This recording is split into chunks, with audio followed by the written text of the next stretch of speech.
Hi everyone, this is Neha and welcome to new video. आज मैं बात करूंगी ऑटिज्म और थेरेपीज के बारे में। थेरेपीज क्या लेना अच्छा होता है। थेरेपीज के बारे में काफ़ी सारे मिथ्स है कि थेरेपीज लेने से रिग्रेशन हो जाती है, थेरेपीज लेने से रिकवरी हो जाती है। ये सारी मिथ्स है। Therapies are support for our children. Initial stages में जब हमको पता चलता है कि हमारा बच्चा ऑटिस्टिक है, तब थेरेपीज काफ़ी हेल्प करती है, क्योंकि therapies will help us learn our kids and therapies will help to understand autism journey कैसी होती है। मोस्टली यहाँ इंडिया में थेरेपीज को बिजनेस बनाया गया है, but if you know way to draw a line, then you can take benefit from therapies and you should know way to stop also. तो जिंदगी भर थेरेपी थेरेपी नहीं खेल सकते। जब आपको पता चलेगा कि हाँ भाई, from here I can take over, जब आपको ये कॉन्फिडेंस आने लगता है, तब आप थेरेपीज छोड़ सकते हो। But it doesn't mean therapies don't help at all, they help a lot. And I am very thankful कि मुझे ऑनलाइन लेना पड़ा, मुझे सेंटर नहीं जाना पड़ा, जिसकी वजह से ना मेरा इन्वॉल्वमेंट थेरेपीज में इतना था कि मुझे एक ही साल में लक्ष्य को हैंडल करना आ गया और एक साल थेरेपीज लेके मैंने छोड़ दिया। यूजुअली 5 चीजों पे काम करते हैं थेरेपिस्ट। वो first is cognition, understanding. Second is मोटा स्किल्स, ग्रोस मोटास, फाइन मोटा स्किल पे काम करते हैं।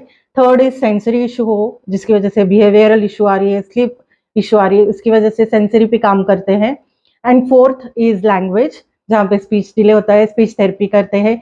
Usually understanding and language go together. And last is social skills.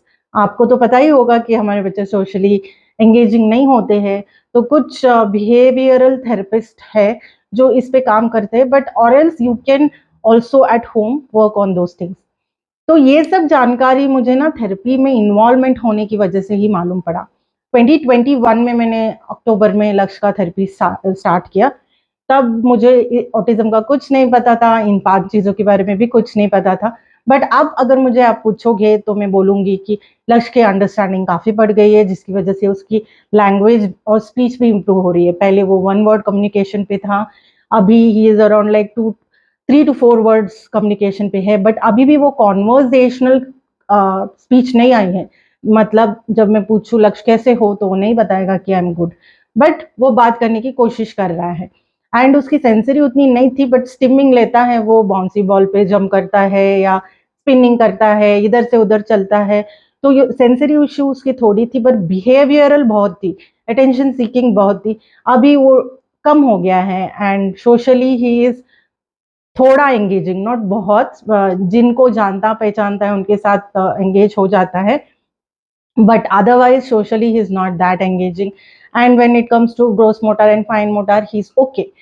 He doesn't have an athletic body, but he is okay with balancing. He is good with balancing actually, and he is good with lifting the weights. He is good with throw and catch. But when it comes to running, he can't sprint. He just goes jogs ऐसा। तो इतनी सारी जानकारी मुझे मेरे बच्चे के बारे में पता है अभी, क्योंकि I have been working on them. 1 साल मुझे थेरेपी के थ्रू लक्ष्य को ठीक नहीं करना था, मुझे उसे जानना था। तो मैंने उसको जाना और उसके बाद 2022 में मैंने थेरेपीज बंद कर दिए और घर पे ही उसको कराना चालू कर दिया। And I started to send him to special school. और स्पेशल स्कूल में ऐसा नहीं होता है सिर्फ प्ले, वही नहीं होता है, वहाँ भी इसके ऊपर काम किए जाते हैं। अगर आप लक्ष्य के रिपोर्ट कार्ड, अभी रिसेंटली उसका रिपोर्ट कार्ड मिला, देखेंगे तो एकेडमिक्स का मार्क्स भी दिया है और उसके ऊपर इन 3 चीज़ों का भी मार्क्स दिया है, special social skills, speech and occupational therapy पे भी मार्क्स दिया है। तो स्पेशल स्कूल लकीली टचवुड हमें बहुत अच्छा मिला है, जिसकी वजह से लक्ष्य की इंप्रूवमेंट हमें देखने मिल रही है। एक्चुअली उसका एज वाइज अगर हम जाएंगे तो he has to be in 4th standard now, 3rd standard pass होके। अगर मैं 4th स्टैंडर्ड का बुक खोलूंगी तो लक्ष्य उसमें कुछ नहीं करता है, but if I open a book of 1st standard, he is उसमें कुछ ना कुछ तो वो कर लेगा, ऐसा है। तो एकेडमिक्स वाइज जाना ही नहीं है इन बच्चों के साथ। You have to work on overall development, जहाँ पे वो थोड़ा बहुत खाना पकाना सीख ले, अपना कपड़ा धोना सीख ले, अपने आप से नहा ले, अपने आप से ड्रेसअप हो जाए, ये इस पे काम किया जाता है। एंड स्पेशल एजुकेशन में उनको यूजुअली बेसिक्स की पहचान पहचान जाए, जो जो है फ्रूट्स हो, वेजिटेबल्स हो, वो पहचान ले, और अगर मार्केट गए तो वो पहचान के लेके आए, इस पे काम करते हैं। तो जो नॉर्मल एकेडमिक्स और नॉर्मल रूट है बच्चों के लिए, वो हमारे बच्चों के लिए अप्लाई ही नहीं होता है।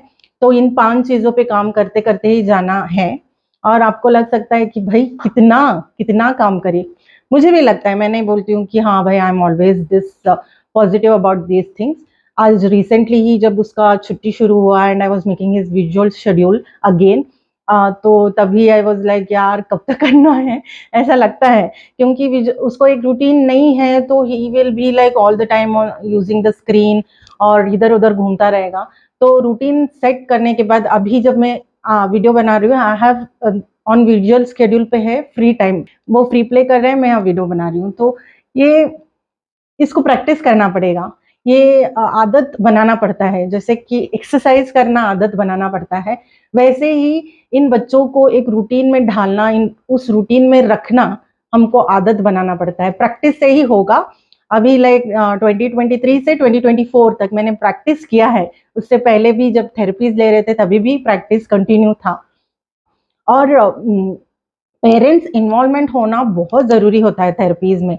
आपको पता चलता है कहाँ कहाँ आपके बच्चे की चैलेंजेस है, लिमिटेशंस है, वो उस पर आप काम कर सकते हो। उससे रिलेटेड वीडियोस तो यूट्यूब पे काफ़ी सारा मिलता है, बट थेरेपीज इनिशियल लेने से ना हमको एक राह मिल जाती है, एक पाथ मिल जाती है कि इस पाथ पे हमें चलना है। जैसे जैसे ये ऑटिज्म का बूम बढ़ रहा है, इसको बिजनेस बना लिया है बहुत सारे लोगों ने।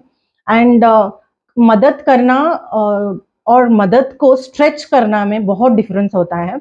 और ऐसे बहुत सारे लोग हैं कि मदद के नाम पे मतलब बहुत स्ट्रेच कर देते हैं। थेरेपीज ये नहीं है, मतलब सस्ते नहीं है, काफ़ी एक्सपेंसिव है, एक एक सेशन के वो 1000 2000 ऐसे लेते हैं।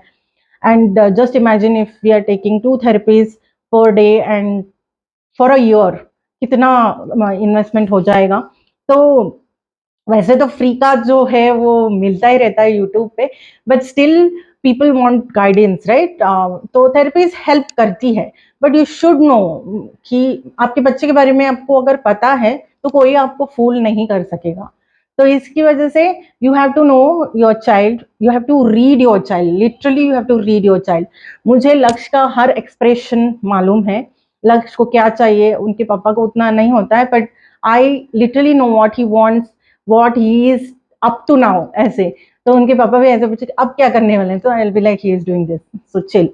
तो literally have to study your child and stage wise differences आते जाएंगे, कुछ चीजें टाइम के साथ बदलेंगे, कुछ चीजें थेरेपी के इंटरवेंशन से बदलेंगे, कुछ चीजें खुद बच्चे समझेंगे। आपको लगता होगा कि बच्चे नहीं समझ सकते, नहीं, हमारे बच्चे सब समझते हैं, बट उनको एग्जीक्यूट कैसे करें वो उनको नहीं समझ आता रहता है। But as they grow old, उनको धीरे धीरे सब कुछ समझ आने लगता है। तो you need to have lots and lots and lots and lots and lots and lots and lots of patience with your child. मेरे में रत्ती भर भी पेशेंस नहीं थी, अब मैं बोल रही हूँ तो देखो कैसे हो गया है। Time changes, so have patience, have hope and believe in yourself and your child, and बाकी सब मालिक है। मैं इतनी स्पिरिचुअल भी नहीं थी, रिलीजियस तो मैं बिल्कुल नहीं हूँ, बट स्पिरिचुअल भी नहीं थी, बट समवेयर अगर भगवान ने ऐसे बच्चे बनाए हैं तो उनके लिए रास्ते भी बनाया होगा। तो you have to believe, you have to believe in God, you have to believe in the creator who has created this world, who has created us, who has created these beautiful children. So you have to believe in him and कुछ चीजें उस पर छोड़ना है बस। तो that's all for today. आप therapies ले रहे हो, कैसे थेरेपीज ले रहे हो, ये मुझे कमेंट सेक्शन में बताओ। Until my next video, stay happy, stay healthy, hakuna मटाटा।